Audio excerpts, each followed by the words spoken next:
भगवते वासुदेवाय। मित्रों, आज की इस वीडियो में हम जानेंगे कि हमारे गोविंद ने अनंत लीलाएं की हैं, अनंत अवतार, अनंत रूप धारण किए हैं। उनकी लीलाओं का पार पाना बड़ा असंभव है। हरि अनंत, हरि कथा अनंत। हरि अनंत है, उनकी कथाएं भी अनंत है।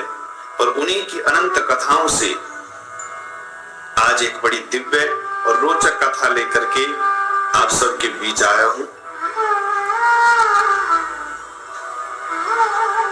मित्रों, आज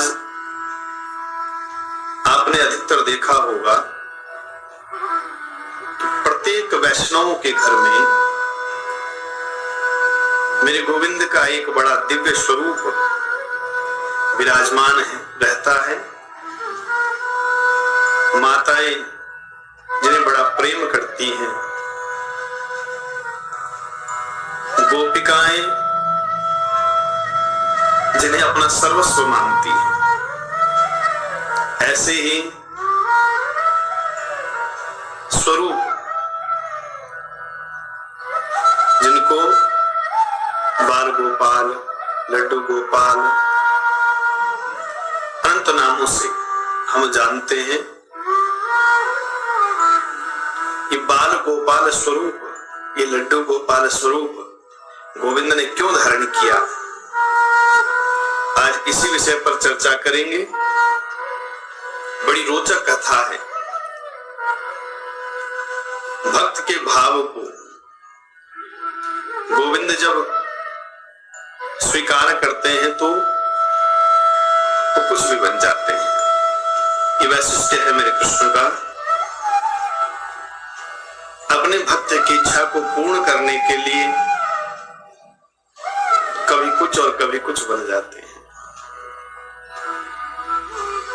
तो हम जानते हैं कि लड्डू गोपाल कैसे बने मेरे कन्हैया। सज्जनों, अगर आपको ये कथा अच्छी लगे तो भाव सरिता नाम के इस चैनल को जरूर सब्सक्राइब करें, लाइक करें। तो आइए चर्चा को प्रारंभ करते हैं। बहुत समय पहली बात है सज्जनों, वृंदावन में एक बड़े विद्वान भगवान के परम भक्त कुंभन दास नाम के एक ब्राह्मण रहते थे। वैष्णव भक्त थे, गोपाल की बड़ी आराधना, साधना, पूजा करते थे। उन्होंने अपने जीवन को गोविंद के चरणों में न्यौछावर कर दिया था। अष्ट धातु की बनी एक दिव्य भगवान की प्रतिमा, भगवान का एक विग्रह कुंभन दास अपने पूजा के स्थान पर स्थापित किया, जिसमें खड़े गोपाल हाथ में बंसी बजाते हुए, मुस्कुराते हुए, अधरों पर जिनके हमेशा मुस्कान रहती है, ऐसा दिव्य स्वरूप मेरे गोविंद का कुंभन दास ने अपने घर में स्थापित किया। नित्य प्रति उनकी पूजा करते,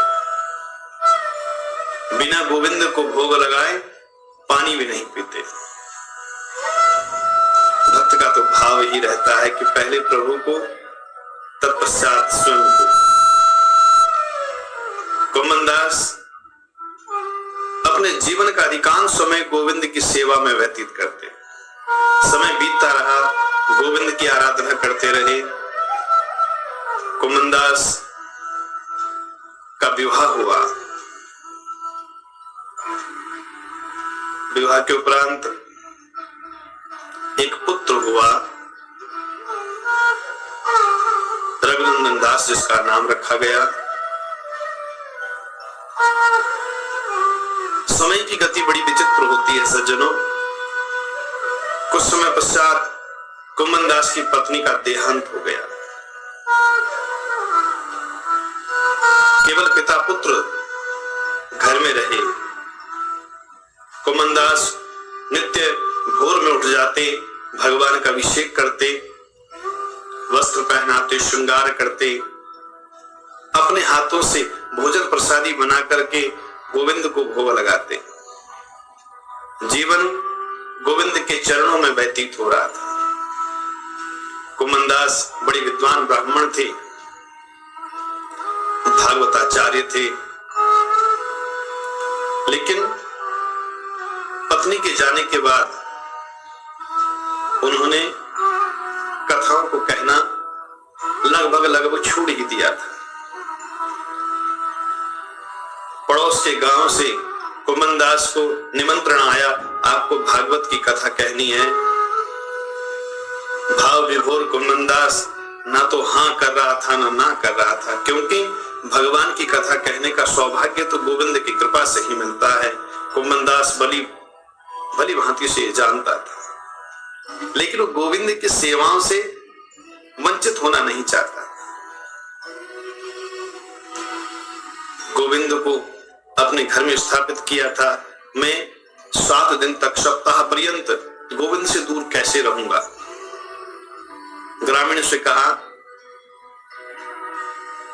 कि ठीक है, मैं कथा करने आऊंगा, लेकिन संध्या को मुझे घर लौटना पड़ेगा। ग्रामीणों ने हामी भर दी। भोर में उठे कुमनदास, भोजन प्रसाद बनाया, अपने पुत्र रघुनंदन से कहा, पुत्र, मैं भागवत जी की सेवा के लिए जा रहा हूं। ऐसा करना, भगवान को भोग लगाने के पश्चात अपने आप भोग स्वीकार करना, भोग ग्रहण करना।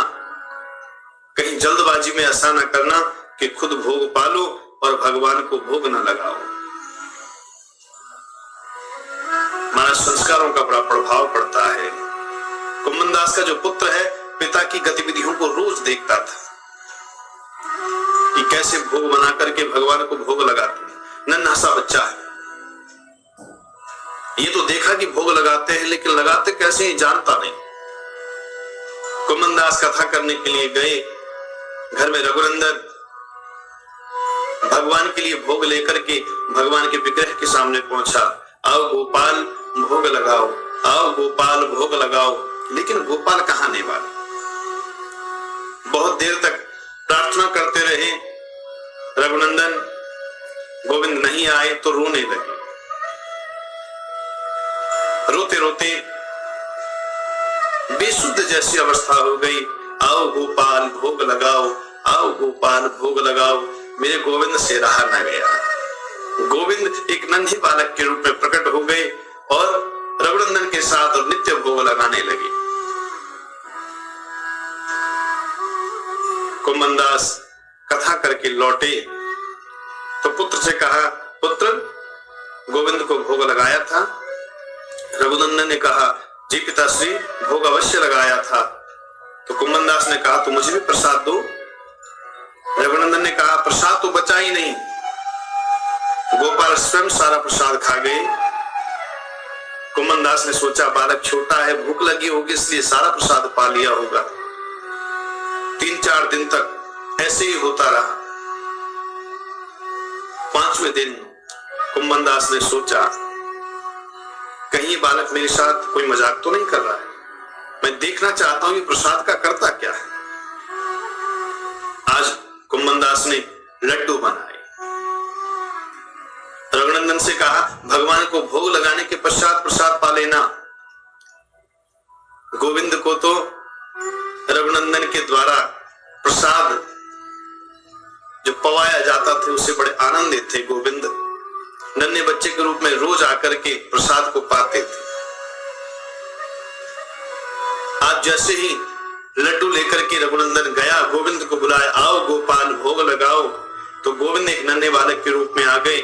छुप करके कुमनदास ये सब देख रहा था। जैसे ही लड्डू तोड़ करके गोविंद ने आधा मुख में डाला और आधा हाथ में, तब तक कुमनदास आ गए। प्रभु, मेरे गोपाल, मेरे कन्हैया चरणों में गिर गए। भगवान वो लड्डू सहित अष्टधातु की प्रतिमा में परिवर्तित हो गए और तभी से लड्डू गोपाल की सेवा का प्रचलन चल पड़ा। ये गोविंद की वो दिव्य कथा है। जब से लड्डू गोपाल के रूप में भगवान कृष्ण प्रणीत हो गए, तब से अब तक गोविंद के ये लड्डू गोपाल स्वरूप में समस्त वैष्णव बड़ी श्रद्धा भावना के साथ गोविंद की पूजा करते हैं। आपको कथा अच्छी लगी हो तो जरूर शेयर करें, लाइक करें, कमेंट करें। जय श्री राधे, जय श्री कृष्ण।